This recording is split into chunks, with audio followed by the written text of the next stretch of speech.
دا د کونړ مرکز اسداباد د شهیدانو پارک کې د کرنیزو توکو او محصولاتو نندارتون دی چې ورته له بیلابیلو سیمو او ولسوالیو خلکو خپل تولیدات راوړي دي.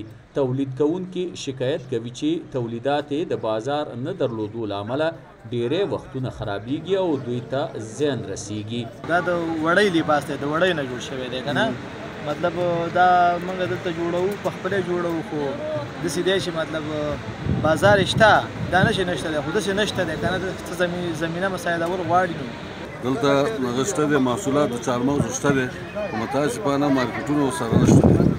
خلک دهقانان ډېر تکلیفونه زحمتونه وګالي، خو کله چې وخت د حاصلاتو راشي داسې مارکیټ موجود نه دی چې هغې د خپل زحمت او تکلیف نه ګټه واخلي.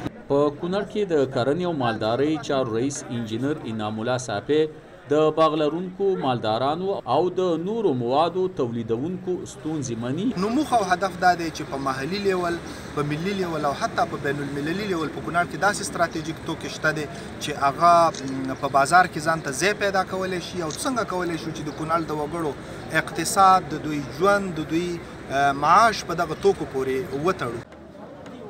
د کونړ والي عبدالستار میرزکوال د نندارتون په یوه څنډه کې له مرکزي حکومت او په ځانګړي ډول له ولسمشر غواړي چې د کونړ حاصلاتو ته هم مارکیټ پیدا کړي. زه په مرکزي حکومت او په خاص توګه جلالتمآب جمهور رئیس نګاه کوم، لکه نورو ولایاتو پیداوارو ته مارکیټ پیدا کیږي، یا کریدورونه دي هوایي یا ځمکني لارې د ترانسپورټ ده، ورته عمله سوی دی. کونړ پیداوارو ته هم باید داسې مارکیټونه پیدا کړو. په کونړ کې د کرنې او مالدارۍ چارو مسؤلین وایي چې په روان کال کې یوازې د مالټو، لیموانو او نارنجانو له درکه کونړ ته 200 میلیونه افغانۍ راغلي، او که چیرته نورو تولیداتو ته هم بازار وموندل شي نو له دې زیات عواید به کونړیان ترلاسه کړي.